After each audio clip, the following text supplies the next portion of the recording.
Evet arkadaşlar. Tekrardan yayına geçtik. Özgür bir kahve içelim dedi. Bir kahve içtik orada. İtalyan kahvesiz olmuyor bu Evet. işler. İtalyan kahvesinin Türk mekanında içtik. Ondan Ama sonra, güzeldi ama yani. güzel bir mekan.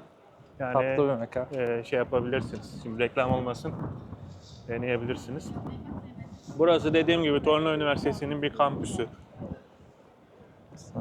Burada çeşitli mekanlar var. Şimdi devam ediyoruz.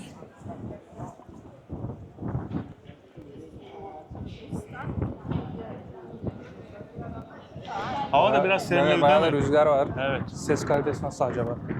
Şeyi takmadık aslında. Bunun rüzgarlığı Tüy, var. tüy. Tüyü. Onu takmadık. Bir nehir kenarına inelim bakalım nasıl Sen diye. yalnız biraz sesini bence bir tık yükselt. Az geliyor gibi geliyor bana şeyden. Bilmiyorum da. Evet, rüzgara bakılırsa bakalım nehir kenarı nasıl olacak. Buralar hep üniversite Evet, burası da öğrencilerinin bak Torino bölgesi. Üniversitesi'nin şeyiymiş. Evet. Üniversite di Torino diyor. Bu sol taraf benim bildiğim dinler bilimi, yani bizdeki İmam Hatip tarzı bir şey. Öyle mi? İlahiyat, He. pardon. Sağ tarafta dil. Mesela burada hatta Türkçe dersi verdikleri oluyor. Ben bir kere şahit oldum. Olabilir. Üniversite seviyesinde Türkçe dersi. Evet.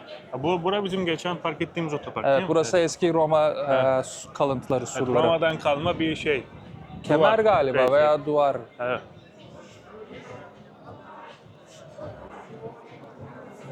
Sağ tarafta hatta kütüphane. Burada yurt mu vardı? Şu arka tarafta yurt Arkaydı var. değil mi?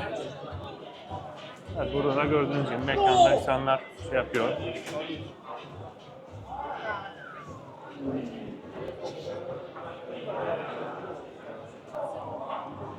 Ya burada da bir kafeci varmış. Kahveci varmış. Evet. Buralar hep öğrenci mekanı işte. Evet. Benim herhalde öğrencilik geçeli bayağı olduğu için öğrenci dikkat edelim. mekanlarını kafam götürmüyor. Ha işte bak burası Burası kütüphane, sala, stüdyo. şey değil mi bura? Burası Kampüs. ders çalışma yeri. Evet. O yüzden ergenlerden mümkün olduğunca uzak durmaya çalışıyorum. Onların gürültülerini yani değişik hareketlerini kafam kaldırmıyor. Herkes bir zamanlar ergendi diyelim. Demeyelim. Ama senin mikrofonda kırmızı yanıyor nedense. Benimkinde de yanıyormuş. Burada şey var. Sen biliyor musun bu şey? Karabinerilerin şeyi var. Evet, bir kere 2 ay öncesinde kötü bir tecrübeden dolayı gelmek zorunda kaldık. Almanya'dan beni ziyaret Ama- eden arkadaşımın arabasının He. camını kırdılar. Burası benim bildiğim Sol taraf. eğitim yerleri gibi. Burası burada Hayır, eğitim yeri şeyde, Portosu'ya yakın bir yerde. Kaserma, yani Evet. bir üst, yani orası. şu askeri soldaki bir- yer değil mi burası? Evet, şu bayraklı yer. Evet.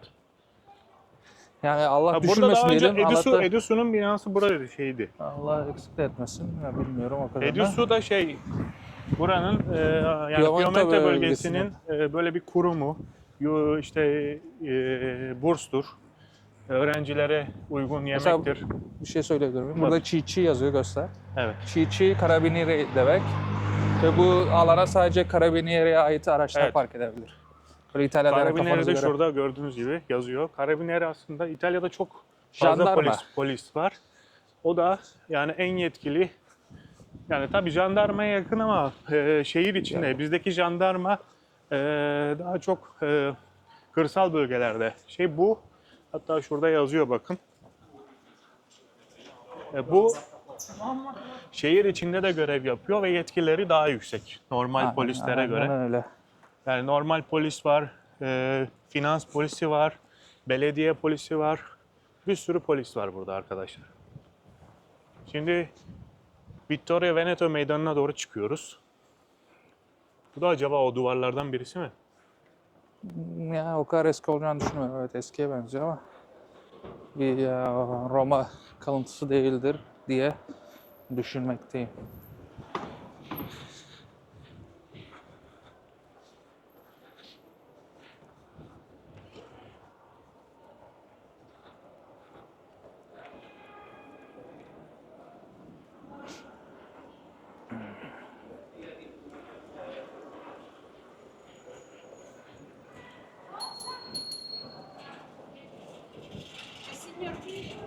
Evet.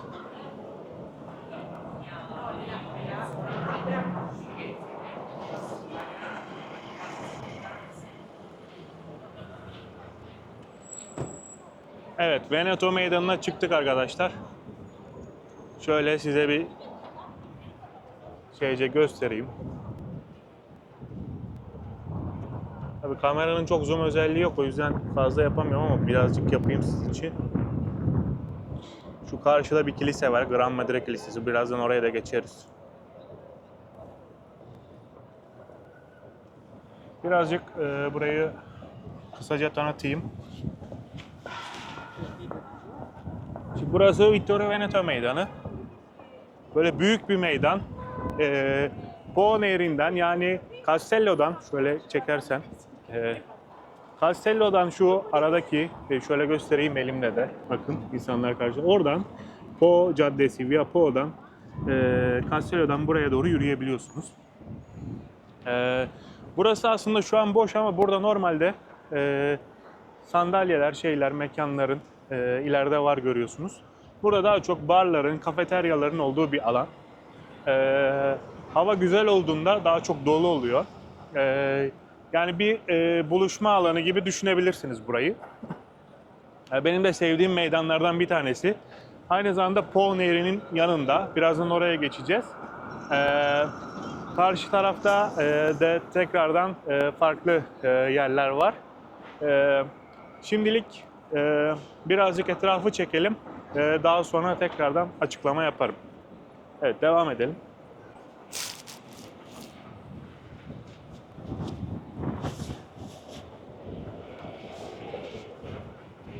Buranın altında otopark var. Bazı yerlerde, şimdi İtalya'da şöyle bir ben çekeyim. ZTL diye, yani şurada ileride tabela var. Bilmiyorum çeki alıyor, biliyor mu? Şu arkada var. Oraya şu parlayan yerde belli saatlerde girebiliyorsunuz. Öteki türlü girdiğiniz zaman ceza yiyorsunuz. Ben ilk arabayı aldığım zaman bir günde 3 kere geçmişim farklı yerlerden. Ya da izniniz olması gerekiyor. Evet, hava güzel ama biraz da rüzgarın etkisiyle hafiften serin hissettirmeye başladı.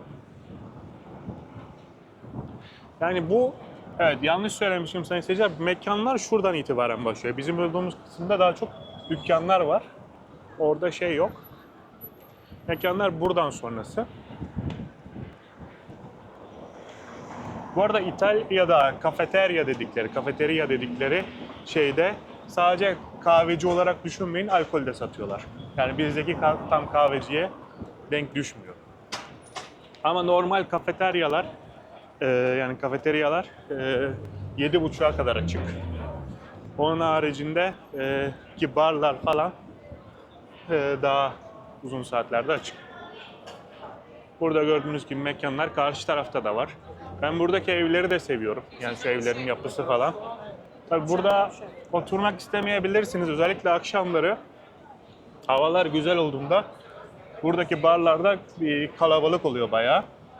Ve insanlar burada dışarıda ayakta takılmayı, sohbet etmeyi, biraz da gürültülü oluyor. Yani buralarda yaşamak birazcık rahat olmayabilir. Evet. Karşıda şu gördüğünüz Gran Madre Kilisesi. Yani büyük anne. Yukarıda Monte dei Cappuccini dedikleri. Orada da bir kilise var ve ayrıca müze var. Şu elimle gösterdiğim yerde. Gece orada da bir ışıklandırma var. Şimdi zaten o Gran Madre'ye geçmeden önce Po Nehri. Po Nehri'ni de göstereceğiz size. Geçenlerde elim bir kaza olmuştu. Şuradan otobüs geriye düşmüştü. Otobüsün şoförü hayatını kaybetti. 3-4 kişi yaralandı. Şimdi size şunu göstereceğim arkadaşlar. Evet. Şimdi Torino anlam olarak ufak boğa demek. Toro, boğa, Torino ufak boğa. Şimdi bunlar da Toret diyorlar. Bunlar Torino'nun birçok bölgesinde görebilirsiniz. Bunlar içilebiliyor aynı zamanda. İnsanlar içiyor. Uygulamalı göstereyim mi? Evet. Zaten susamıştım ben. Evet. Bu şimdi arkadaşlar Türk stili içmek. Bir de İtalyan stili göster. Evet. Evet. İtalyanlar da böyle içiyor arkadaşlar. Direkt ağzını, yani tam dayamadan da o suyu şey yapıyorlar. Bu devir daim sürekli. Bazı yerlerde şu yanlarda tuşları oluyor. Oradan sürekli su akmıyor. Evet, bu güzel bir uygulama. Yani insanlar susadığı zaman buradan içebiliyorlar.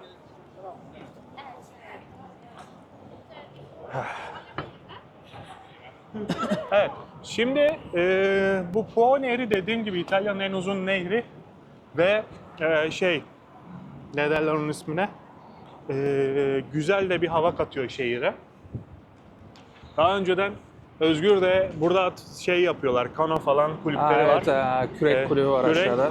Özgür de bir ara o sporu yapıyordu. Evet. Normalde deniz aşığı bir insanım ama Torino'da maalesef deniz olmadığı için Evet. en fazla bulabildiğim şey Bazen Po sen Nehri. bilmiyorum gördün mü Facebook'ta falan buraya böyle bir yapıp sahil falan yapıp Torino'da deniz olsa nasıl olurdu gibi. Aslında şöyle bir şey var, onu bir vereyim. Bunu çoğu Torinolu insan da bilmiyor. 100 sene önce buradan Trieste'ye kadar, yani İtalya'nın en doğu şehri olan Trieste'ye kadar deniz uçakları vardı 1920'lerde.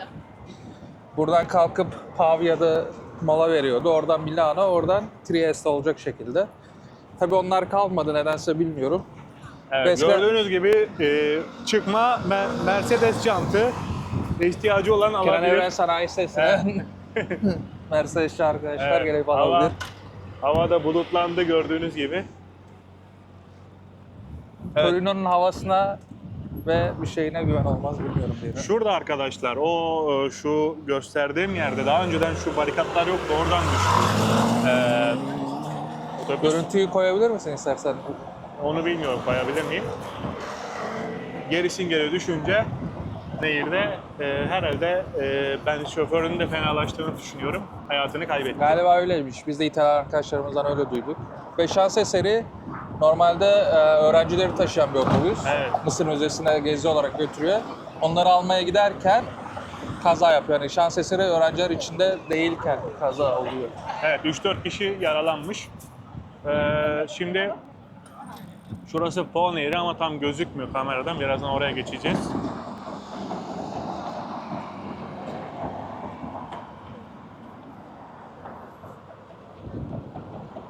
Şu ileride gözüken bina da, orayı bilmiyorum zoomlayabilecek miyim? Evet, ileride orası Superga. Orada yukarıdan gözüküyor.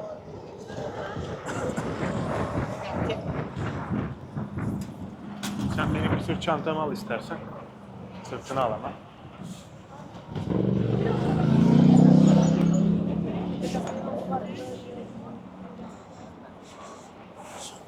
Evet. Po Nehri gördüğünüz gibi. Daha önceden burada kanal turları da varmış ama onları daha sonra kaldırmışlar. Bir arkadaşımın söylediğine göre bir ara çok yüksek miktarda yağmur nehir buraya kadar yükselmiş. Hatta o tekneleri falan yapmış. Şurada gördüğünüz gibi de bir düzenleyici şey var. Oldukça rüzgarlı şu an. Bilmiyorum sesimiz nasıl geliyor. Evet. Birazcık kamerayı sen tut istersen.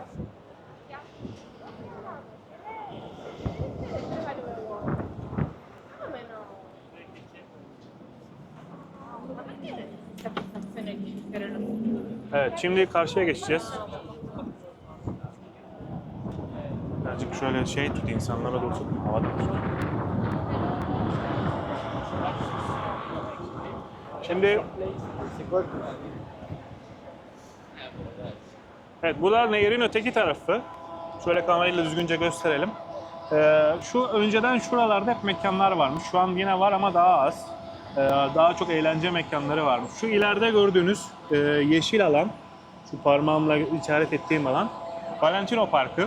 Orayı da daha sonra yaparız. Orası da bayağı büyük bir park. Torino'da birkaç tane büyük bir park var, yeşillik bir alan. Şu kısım Monte dei Cappuccini. Yani orada bir şey var. Orada aslında en güzel Torino manzarası orada. Gördüğünüz gibi tam olarak buraya düşmüştü şu barikatların olduğu yerden. Buradan arama Şu kurtarma Dubon'la alakalı olabilir. olabilir. Arama kurtarma yaptılar. Bu taraf, karşı taraf. Birazcık sen tutar mısın? Beni çek ama. Şimdi bu karşı taraf birazcık daha zenginlerin yaşadığı taraf diyebiliriz. Hepsi değil ama daha çok böyle bahçeli evler, malikaneler var. Bu futbolcuların, Juventus'un futbolcuları falan da orada yaşıyor. Daha tenha, daha sakin bir yer. Ve daha huzurlu diye düşünebilirsiniz yani. Şimdi Gran Madre Kilisesi, orası da Büyük Anne Kilisesi. Şöyle biraz karşıya doğru yürüyelim yavaş yavaş.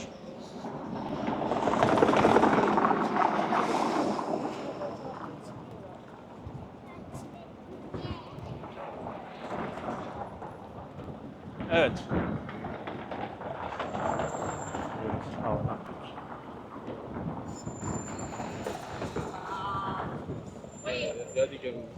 Evet, nehir gerçekten güzel bir hava katıyor şehire. Evet.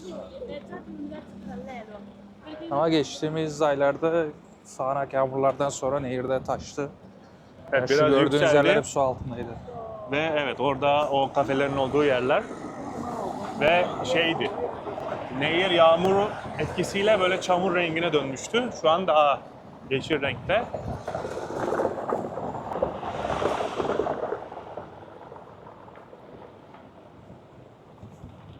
Evet.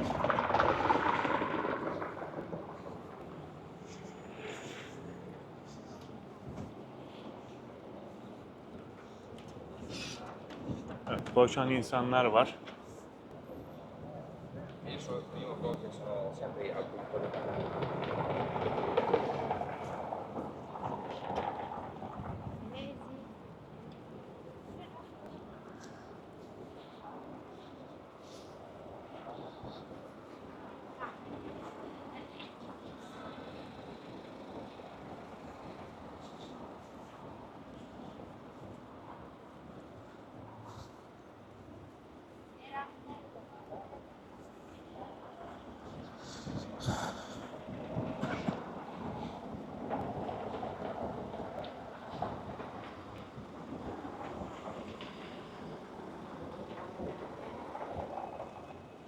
Evet. Şimdi karşı tarafa geçmiş olduk. Şuradan arkayı da böyle çekmiş olalım sizinle. Bakın Mole Kulesi'nin ucu da gözüküyor.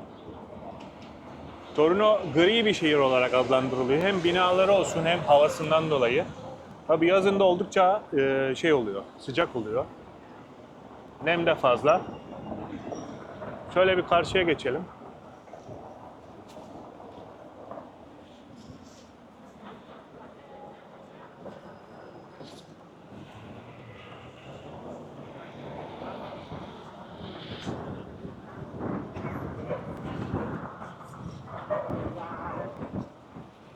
Evet, biraz hızlanmamız lazım.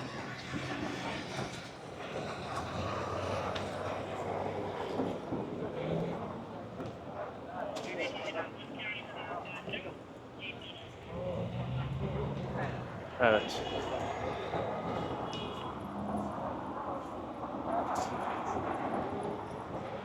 Çıkalım mı yukarıya? Bir çıkalım oradan da güzel bir manzara çekelim. Evet arkadaşlar Gran Madre Kilisesi.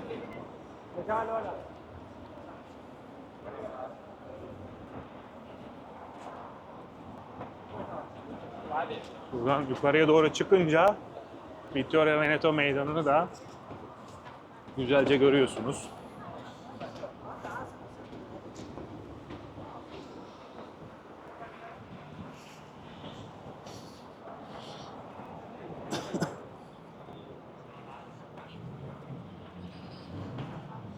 Gördüğünüz gibi buradan Vittorio Veneto Meydanı karşıda biraz önce yürüdüğümüz yer. Arkadaki yüksek bina Torino'nun yüksek binalarından o zaman için. Burada tabii kamera yani telefon kamerasıyla çekim yapmak daha şey olabilir. Yani ben size aradaki farkı da göstereyim. Bakın. Yani mesela zoom falan yaptığınızda daha böyle güzel gözüküyor. Bakın. Kuleyi falan görüyorsunuz. Şurada heykel falan. Evet. Şimdi şurada yine şey var. Gördüğünüz gibi heykeller. Bu kilisenin içi de güzel aslında. Şuradaki yazıları gösteriyorum ama şu an kapalı galiba.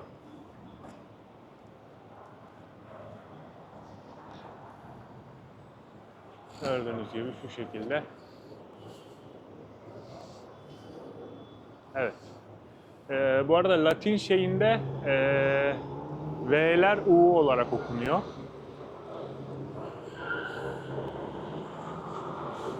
Evet. Güneş de gayet güzel yansıyor. Evet, Özgür de bir yandan fotoğraf çekiyor. Kaan Öz'ün ölümsüzleştirmek Evet. lazım. Doğru söylüyorsun. Ben de bir yandan yapayım o işi.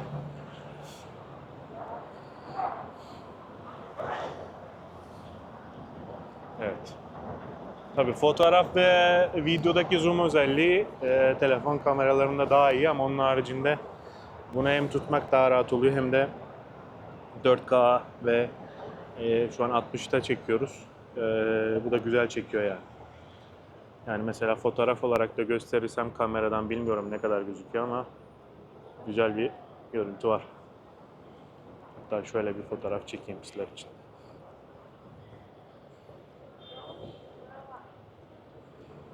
Evet.